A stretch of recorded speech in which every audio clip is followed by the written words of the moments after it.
Anne loves to hang out with Ethan and get him to tell stories. And then she draws pictures that go along with his stories.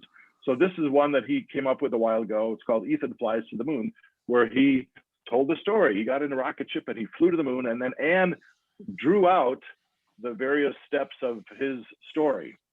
And you can see there's the moon and whatever meteor, rocket ships, things like that. So he loves telling the story. He loves telling it over and over again. And then there's another page to it too that involves, yeah. So Ethan's dad unfortunately passed after a long illness, but you know, maybe that's why these stories are even more important to him, because it gives him a connection to his world and to his grandmother.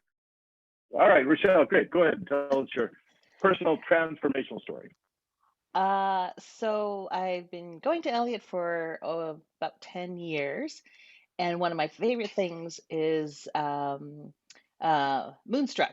And I'm always so impressed with people who just, get up there and they sing and they play the guitar and they do skits. And I've always, oh, I wish, I could do that. But no, I just don't have any talent. And, I tried every once in a while to pick up a guitar, and there's an old guitar in our basement. And for years, like, oh, I wish I could have that experience and play as well. But oh, I have no musical talent. So one day, someone said to me, the guitar you pick up makes a lot of difference. Like, do you have a nice guitar that you really love? And I said, no, I don't, but I have no musical talent. And so they said, you know what? Let me take you to a store. Why don't do you want to buy yourself a guitar? I'm like, oh, sure, I'll buy myself a guitar. So went there and still had lots of self-doubt that, I'm going to buy this thing and it's just going to sit there. And why am I doing that? All that negative self-talk. But I did. I bought, but I'm not a very tall person. So playing big guitars was always really uncomfortable. And I thought it was because I just had no talent. So I buy myself this, with their help, this beautiful mahogany guitar that sounds amazing. It's just the right size. And I love it. And I felt that I was drawn to it. But again, the self doubt always creeps in. Oh, I can't be as good as Scott Sandberg or all the people that I know who play so beautifully. And it's a bit daunting when you're around such talented Ellioteers. And so it sat there for a good year. And I looked at it, and then COVID hit.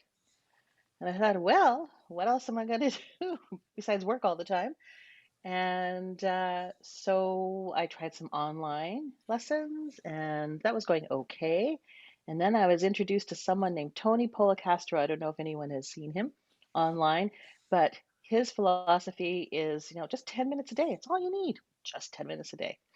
So I went with that, and the way he teaches, I was finger picking, flat picking, strumming, all within 30 days, and feeling really proud because his method is, anyone can do this. And he's got these communities, and there's one in my city. Of course, we can't meet. And then my husband joined in, and he has a lot of musical talent. So he can sit there and, create songs just off the top of his head. But I'm not daunted.